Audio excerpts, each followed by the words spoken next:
Evangelio según San Mateo. Dice la palabra del Señor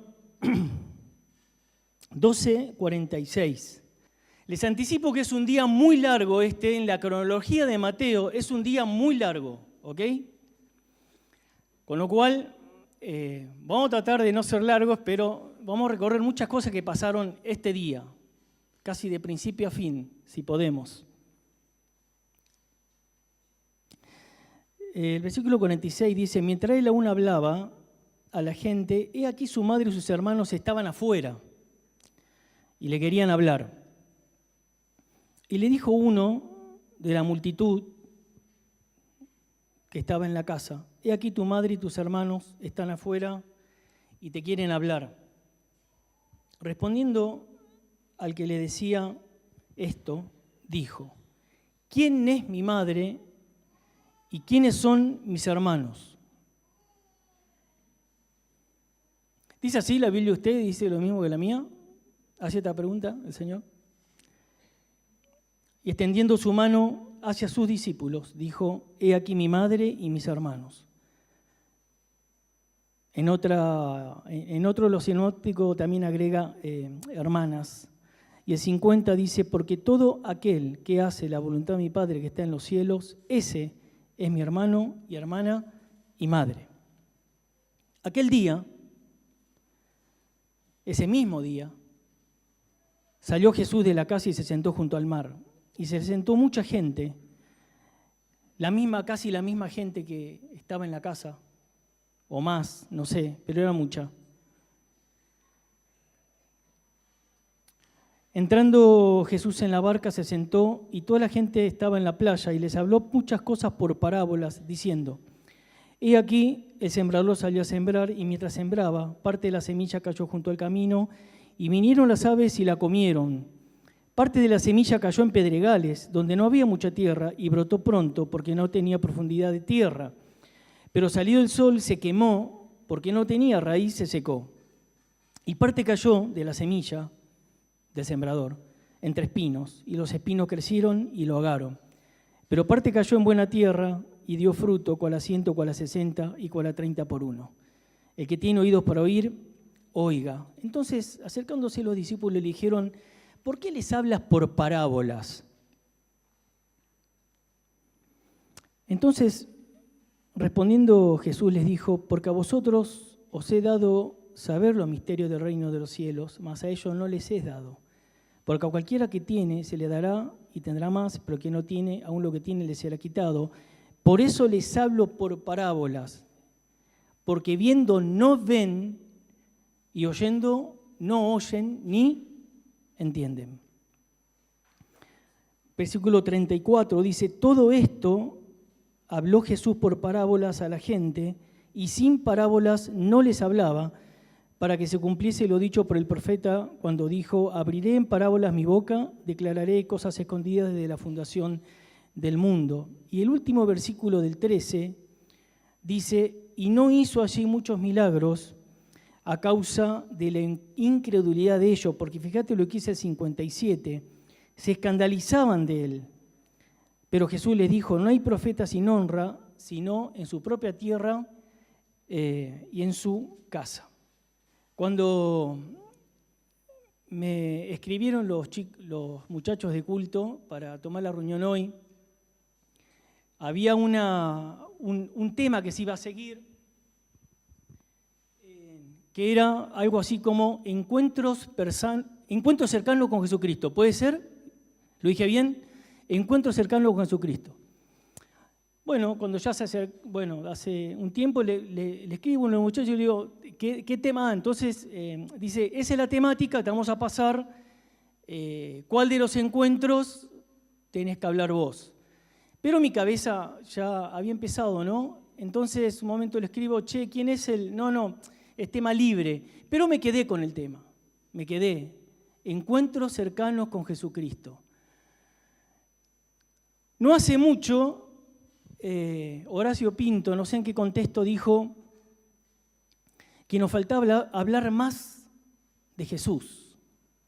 No está mal que usemos pasajes del Antiguo Testamento, etcétera, etcétera, pero que nos faltaba más hablar de Jesús. Así que, bueno, un poco motorizado por esto, empecé a buscar la guía del Señor y digo, ¿cuáles son los encuentros? ¿No? Y si uno se pone a pensar, ustedes seguramente estarán pensando ahora, los encuentros que más te llaman la atención, ¿no? Hay muchos encuentros del Señor Jesucristo con mujeres, con hombres, de a uno, de a varios, de noche, de día, distintas circunstancias, con varios. No sé por qué motivo fui a caer en este pasaje, pero nos encontramos que el Señor Jesucristo durante todo el día, durante todo este sábado, que no sé si prestó atención, en las primeras palabras del capítulo 13 es aquel día, que no es una mención, una mera mención del día. Aquel día tiene mucho significado, aquel día, porque este día es bisagra en el ministerio del Señor para con el pueblo, ahora lo vamos a explicar un poco más. Pero no fue cualquier sábado. Este sábado comienza con los discípulos tomando espigas de los sembrados, ¿se acuerdan? Hasta acá, si usted lee todo el Evangelio según San Mateo, usted va a encontrar, la genealogía del Señor, su nacimiento, su tentación, su fama cuando vuelve de la tentación, empieza a hacer milagros, el gentío, la gente se empieza a enterar, la fama se empieza a recorrer como reguero de pólvora por todos lados y al Señor lo quieren ver todos. Y todos quieren saber de Él, todos quieren tener un encuentro con Él, todos. Y en esta circunstancia está en su propia tierra, está en Capernaum. Está en Capernaum. Y este sábado empieza con los discípulos tratando de comer algo porque la gente realmente los atosigaba. Entonces, tomaban las espigas, las refregaban, le sacaban la cáscara y se comían lo que podían. Y ahí empiezan los conflictos. El primer conflicto empieza en este episodio. Así arranca el sábado, con los fariseos diciéndole, ¿por qué tus discípulos arrancan espigas un día de reposo? ¿No? Entonces el Señor les responde, no voy a mencionar todo, sino es muy largo. Hecho seguido, el Señor entra a la sinagoga. Y ellos, a propósito, para tentarle, los fariseos, había una persona con un brazo seco, una mano seca, y le invitan a ver si lo iba a sanar. Efectivamente, el Señor lo sana, no con enojo, no con tristeza. Él se enoja y se entristece por la actitud de ellos. Se empieza a elevar el tono del conflicto tanto de los fariseos que en confabulación con los herodianos. Después, acto seguido de ahí, dicen, le tenemos que destruir. Tomaron consejo para destruirle. Primera vez que se menciona esto. Seguido a eso, le traen a un muchacho endemoniado que era mudo y sordo, creo también. Y el Señor lo cura. Y hace poco alguien habló de esto, no sé quién habló de esta parte, porque ellos dicen, esta persona tiene espíritu inmundo, está hablando de Jesús, no del muchacho. Y en nombre de Belcebú expulsa. Y ahí el Señor ya toma otro tono, la retórica, y los va a tratar de generación adúltera, porque después le piden señal, le dicen que era una generación de víboras, que eran personas malas. Realmente la cosa se estaba complicando. No suficiente con esto, si nosotros leemos el sinóptico en Marcos, dice que los suyos, vinieron para prenderle porque pensaban que él estaba fuera de sí. ¿Quién me puede explicar con un poco más de palabra qué significa esto? ¿Quién se anima? Juan, ¿te animás? ¿Quién eran los suyos? Dale. ¿Cómo? La familia, dice Juan. Rafa dice los hermanos. Miren, he leído muchos comentarios sobre esto. Soy de la idea que este grupo de personas, que evidentemente era de un círculo más cercano al Señor, pensaban que el Señor estaba loco. Porque ¿saben qué? En Marcos hay detalles que no leímos, que en todo este día, en este momento, Mientras él dice, está hablando, que cae la mamá y los hermanos, el Señor está tan apretado de gente en la casa que no podían comer, ni siquiera podían comer. Como que pasaba la comida, eran tanta la cantidad de gente que no podían comer. En ese momento cae la madre con los hermanos. Pero había un grupo de cercanos que imagino, tíos, primos, vecinos, personas que querían al Señor, que decían, che, está fuera de sí. Y además enterándose de todo lo que estaba pasando. Mirá, le quieren destruir, le van a matar si sigue así. No está comiendo, ¿qué le pasa? Está fuera de sí. Está fuera de sí. En ese contexto inicia nuestra lectura del versículo 46 del capítulo 12. Viene María, vienen sus hermanos y quieren hablar con él. Miren, este día hubo encuentros de todo tipo y en todo lugar. Dijimos, encuentro en el campo, los discípulos con el Señor yendo no sé de dónde a dónde, pero encuentro en el campo. Encuentro en la sinagoga. Encuentro en el pueblo, cuando traen a este muchacho. Encuentro en el campo, en la iglesia, en el pueblo, en la casa. Ahora, encuentro. Y ahí están la madre y los hermanos del Señor Jesucristo y le dicen, le mandan llamar.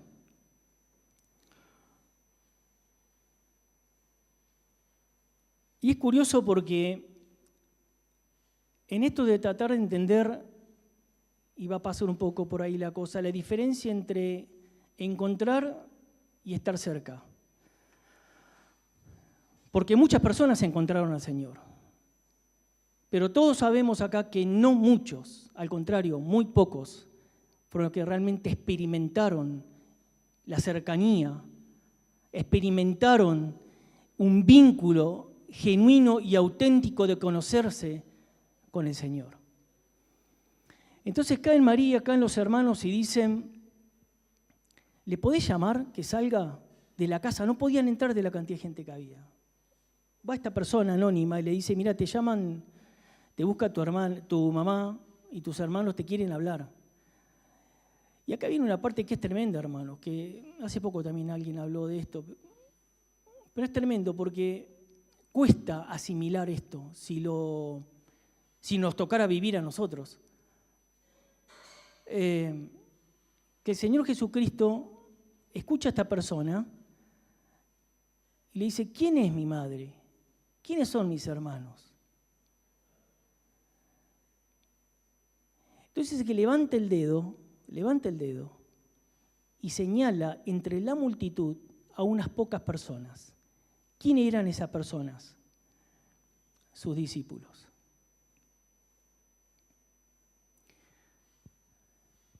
Él le va a dar el estatus de madre, de hermano y de hermana a un puñado de personas que estaban escuchándole, que le estaban contemplando, por eso las canciones que cantamos. A personas que no estaban afuera, a personas que no creían que él estaba fuera de sí, sino que eran personas que entendían que querían estar ahí contemplándole y escuchándole. Pero María y sus hermanos no estaban ahí. Miren, de los hermanos hay muchos detalles. En Juan, capítulo 7, 5, dice sus hermanos, ni aún sus hermanos querían, y está hablando de sus hermanos. Está hablando de Santiago, está hablando de José, está hablando de Simón y está hablando de Judas, sus 4 hermanos varones. No creían en él, no sé las muchachas, las hermanas, sus hermanos no creían en él.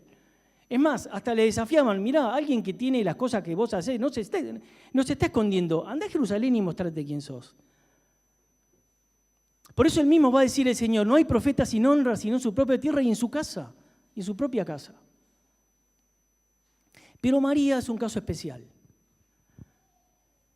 María estaba marcada por una profecía. ¿Se acuerdan? ¿Se acuerdan? Había un viejito, Simeón, que él esperaba, ansiaba el tiempo de la redención del pueblo de Israel. Y movilizado por el Espíritu Santo va al templo cuando ellos vienen a presentar al Señor, que me hicieron recién Javi y Marce. Y él toma al niño en sus brazos y empieza a hablar de las cosas que vendrían por él, pero en un momento los bendice a José y a María, pero en un momento se dirige a María.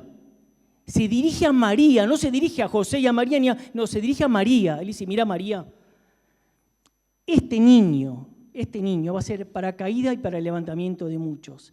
Y va a ser para señal que será contradicha. Paréntesis. ¿Y qué dice? Y una espada traspasará tu alma. ¿Saben que ahí la palabra espada es la misma palabra que se usa para la espada de Goliat? ¿Cómo era la espada de Goliat? ¿Cómo era, Mateíto, la espada de Goliat? ¿Chiquitita? ¿Así? ¿Una mini? ¿Cómo era la espada de Goliat? ¿Cómo era? Grande, muy grande. Con esa le cortó la cabeza a David, a Goliat después. María estaba señalada por esta profecía. Y María no lograba entender lo que pasaba con su hijo. Tampoco nosotros podemos juzgar en este momento. María tenía más hijos, pero María no estaba escuchando a su hijo, el Salvador del mundo. Como tampoco estaban sus hermanos. Entonces, yo creo que, y usted va a coincidir conmigo, no hay personas, ser humano, que estuvo más tiempo físico con el Señor Jesucristo que su mamá y sus hermanos. Sin embargo, el Señor Jesucristo, cuando tiene que señalar a las personas que realmente están cerca de Él, señalan a los discípulos. Y ahora la pregunta que nos tenemos que hacer es, o que yo me haría, que yo me hago, ¿por qué señaló a los discípulos? Que quiero aclarar, hermanos, no pensemos solamente en 12 hombres, ¿no? Siempre tengamos en cuenta al resto de los discípulos, anónimos muchos, y otras mencionó, por ejemplo, las mujeres que servían de sus bienes. Era una comitiva de personas, no sé cuántas, pero yo siempre imagino mucho más que 12. Pero en definitiva, era la minoría en ese grupo, eso sí. En ese grupo de personas, en esa congregación, en esa casa. Y yo le preguntaba a Horacio, digo, che, ¿los discípulos eran mejores que nosotros?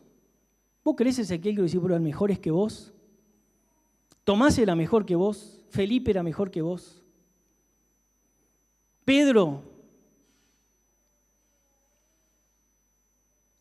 El impetuoso Pedro, que después de 3 años de ministerio de convivir con el Señor, saca una espada y le corta la oreja a una persona.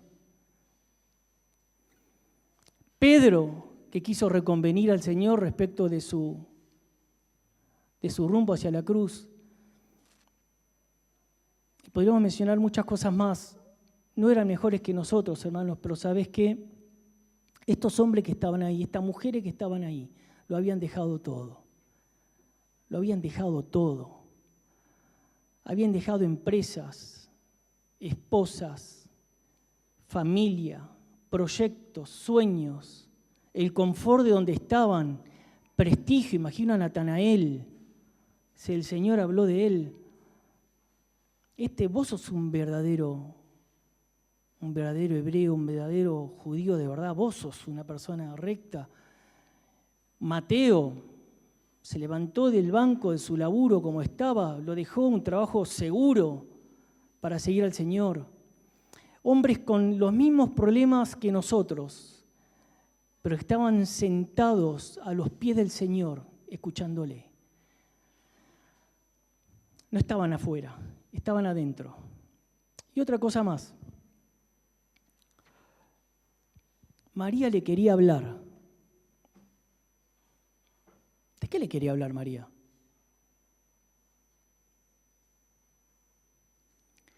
Vos pensá por un momento esto, imagínate si el Señor hubiese accedido a la petición de María. Dice, che, muchacho, la verdad, mi mamá tiene razón, estoy fundido, estuve todo el día hoy renegando con estos fariseos hipócritas, me tienen recansado, tengo hambre, no logré manotear una porción de pizza que pasó por acá, me voy con mi mamá a casa, que hace unas empanadas tremendas. ¿Quién nos hubiese contado la parábola del sembrador a nosotros después? ¿Sabes qué? Estoy notando que muchas veces queremos sacar al Señor de acá. Lo queremos sacar de acá. Buscamos un Señor hecho a mi medida. Quiero llevarlo al sastre y decirle, mira, haceme un traje de estas características. Queremos sacar al Señor de la iglesia. No me gusta lo que escucho. No me gusta lo que escucho, ¿vos sabés? Entonces quiero hablar de otras cosas. Entonces lo quiero sacar. Ahí no. Vení a casa.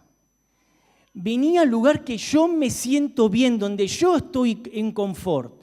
No quiero estar en el lugar donde vos estás y donde quizá me siento incómodo por las cosas con las cuales me confrontás. La verdad que no me gusta la imagen de María y los hermanos queriendo sacar a Jesús de ese lugar.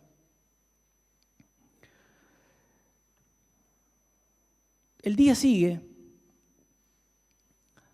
y el Señor sale de la casa. Yo imagino que ya era la tarde. Está agotado, está cansado, rodeado de gente. Creo que además buscaba oxígeno, me parece. Y se va a la orilla del mar, ahí al norte del mar de Galilea. Capernaum está pegadito ahí. Y él siempre se hacía tener preparado una barca a causa de la multitud. Y se sienta en la barca un poco ya en otra posición.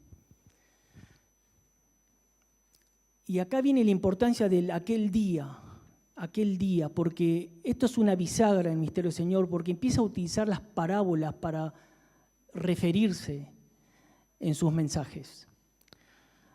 Y las parábolas tenían esto que es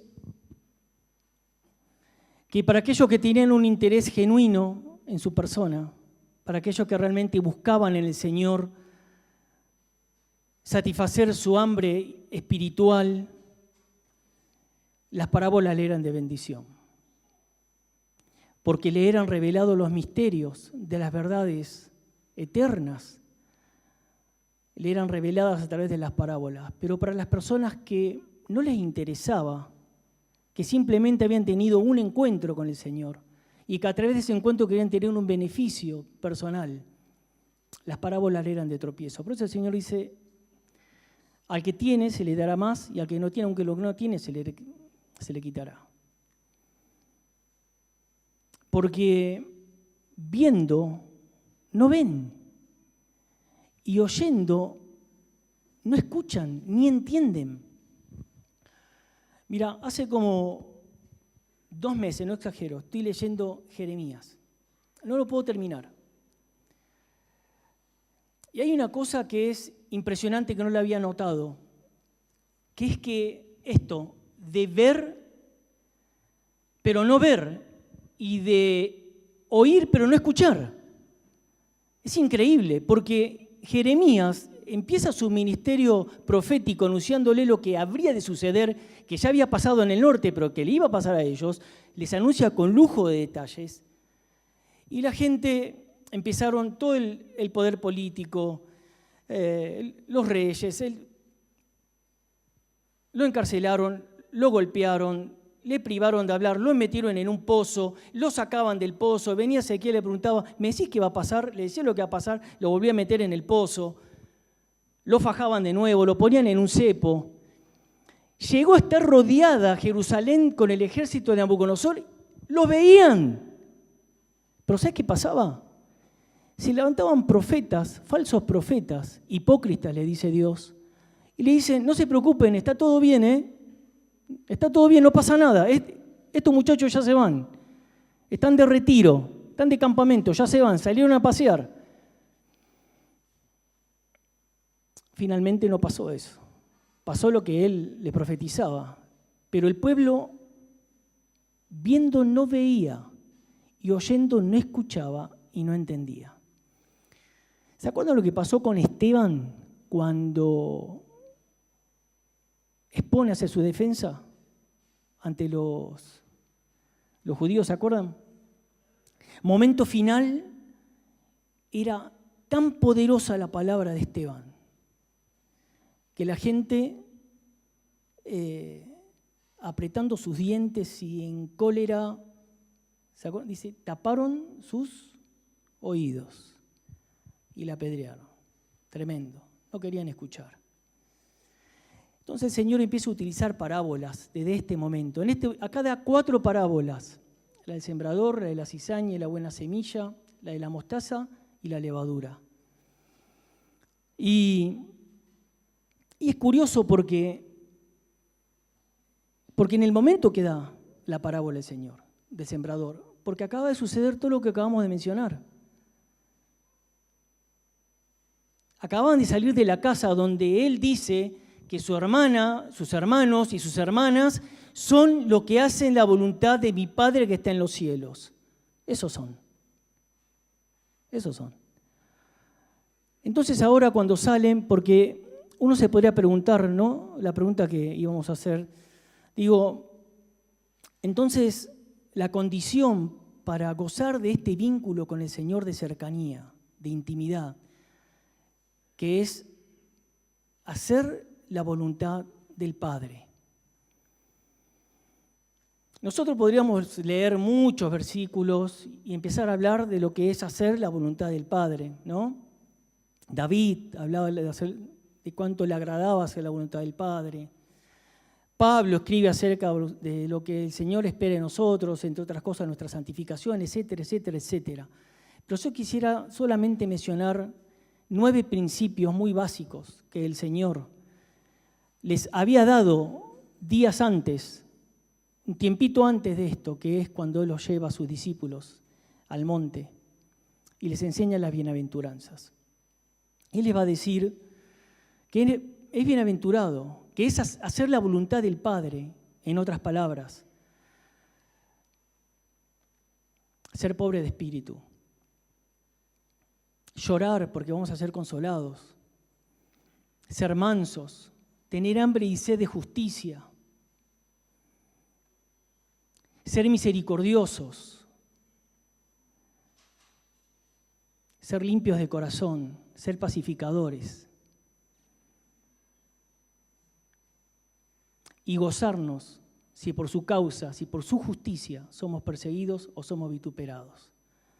Hoy decíamos con los muchachos, mira, yo creo que todo el libro de Proverbios se resume en las 9 bienaventuranzas. Esa es la voluntad del Padre para sus hijos en el reino de los cielos. Punto. Pero ¿por qué entonces la parábola del sembrador? Porque él dice, sale de la casa, se va al mar, está cansado. No sé si habló con María y sus hermanos al final, no lo sé. No sabemos si María y sus hermanos estaban acá, no lo sabemos. Si la acompañaron al mar o no, o se volvieron.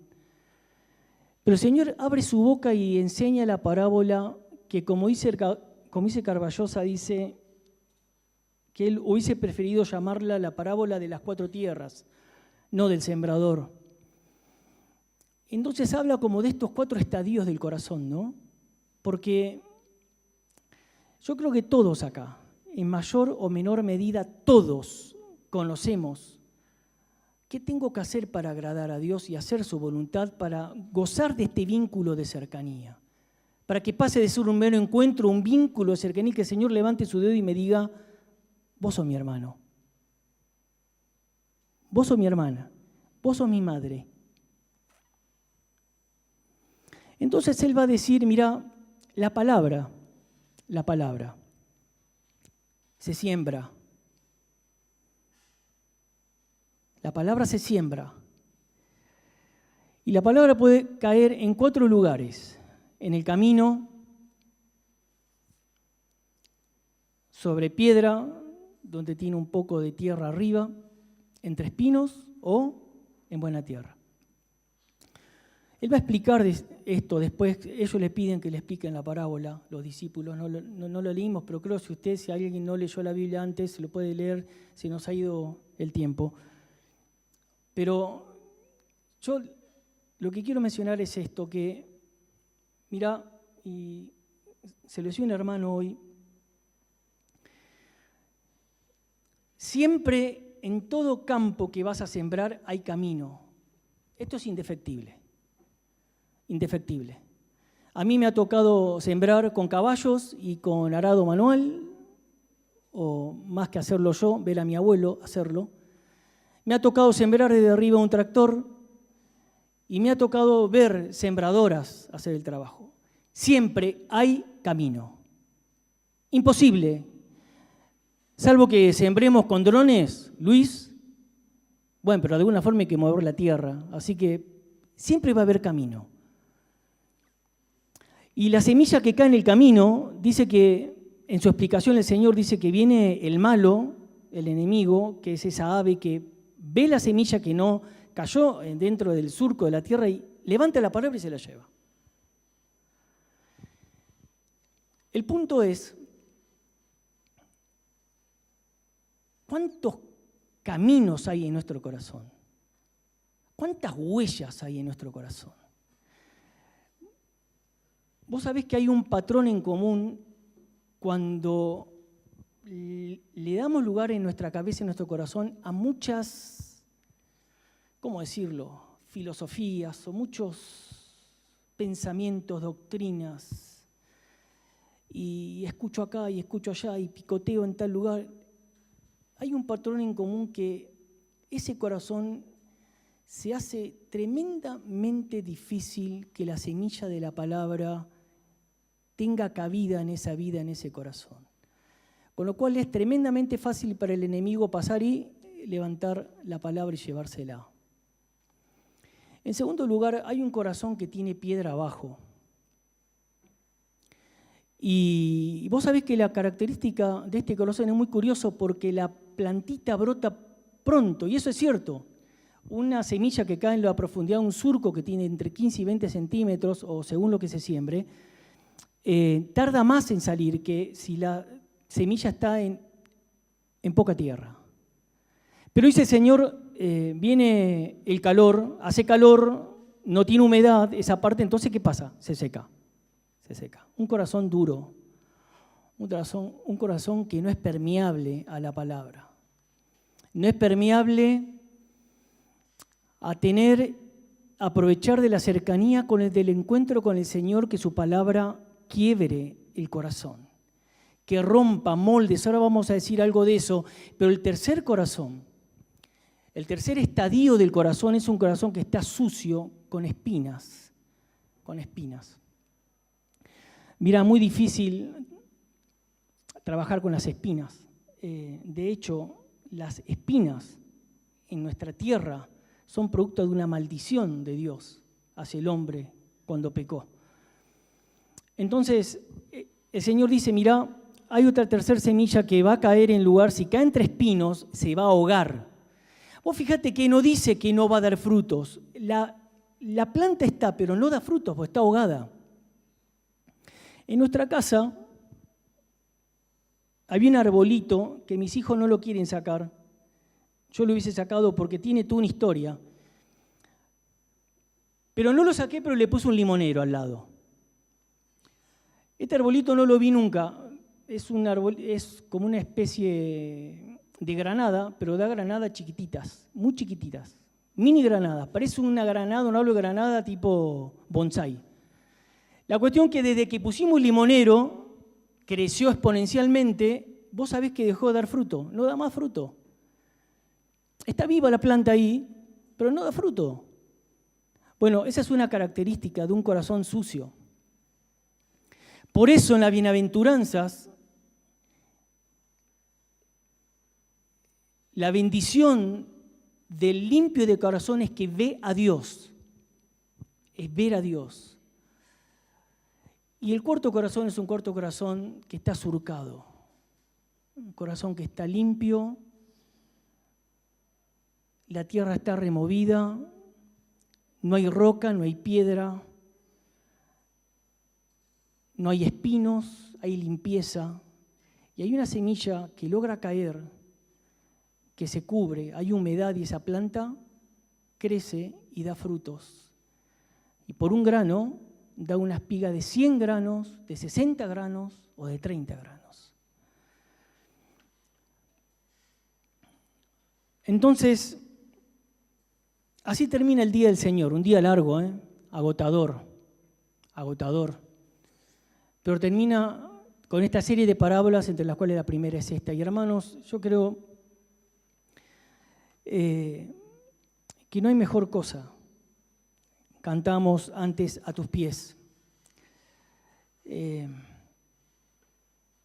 Hubo algunas personas que aprovechaban mucho esto, como María. El Señor dijo que ella había escogido la buena parte, no le iba a ser quitada. Y hermanos, tenemos la oportunidad de escoger la buena parte. Tratar de estar más cerca del Señor. No estemos afuera. No importa el vínculo que creamos tener con el Señor. Muchas veces nos engañamos con cosas que creemos que nos pertenecen, que somos. Y el Señor baja cualquier expectativa de este tipo a un terreno único y alcanzable absolutamente para todos. Y es: mi madre, mis hermanos y mis hermanas son los que hacen la voluntad de mi Padre que está en los cielos. Pero para hacer esa voluntad, hermanos, la palabra del Señor tiene que caer en ese corazón surcado y necesitado para dar fruto. Dice Pablo acerca de esta transformación de la tierra. Cuando él termina el capítulo 11 dando una masterclass acerca de los planes de Dios para Israel y acerca de los planes de Dios para los gentiles, el versículo 1 y 2 del 12 dice: les ruego, hermanos, que presenten vuestros cuerpos en sacrificio vivo, santo, agradable a Dios. Y dice: no se conformen a este siglo, a estos tiempos, a esta forma de pensar. No te conformes con que tenés el corazón con piedra, no te conformes que tenés el corazón duro por los caminos, no te conformes con el corazón lleno de espinos, sino transformate. ¿Mediante qué? ¿Por medio de qué? Por medio de la renovación de vuestro entendimiento. Rompamos los moldes, hermanos, no los amoldemos al mundo, rompamos los moldes. Rompe el molde que aprendiste de tu papá, de tu mamá, aun si fueron creyentes. Mirá lo que te digo, si están en contra del formato que Jesucristo, que Dios pide de nosotros. Rompe esa forma de pensar, esa cultura, esa forma de ver las cosas. Rompelas. Renovate, transformémonos. Entonces, ¿sabés cuál es la consecuencia? ¿Quién me dice cómo termina el versículo? Para que comprobemos cuál sea la buena voluntad de Dios, que es agradable y perfecta. Mirá si no iban a querer estar los discípulos escuchando al Señor. Hombres llenos de errores como nosotros. Pero ¿sabes qué? Querían transformarse mirando al Señor y escuchándole. No querían hablar ellos, querían escuchar. No querían estar afuera y sacarlo, querían estar. Hermanos, somos invitados a eso. Mañana lunes, la misericordia de Dios nuevamente renovada. Así como que el sol va a salir del este, hermanos, la misericordia de Dios nuevamente renovada. ¿Sabes para qué? Para que agarres tu palabra y busques al Señor. Capaz que en esta noche hay personas que no conocen a Cristo. 5 minutos, por favor. Vi algunos matrimonios que no conozco. ¿Sabés cuál era la voluntad? Porque vos podés decir, che, qué fácil que era para decirlo. ¿Sabés qué era para Jesucristo hacer la voluntad del Padre? Era su comida. ¿Sabés qué era para Jesucristo hacer la voluntad del Padre? Él estaba orando con intensidad, en agonía. Sus sudores eran como grandes gotas de sangre y él le va a decir al Señor: Padre, si quieres, pasa de mí esta copa, pero no se haga mi voluntad, sino la tuya. ¿Sabe qué significaba eso?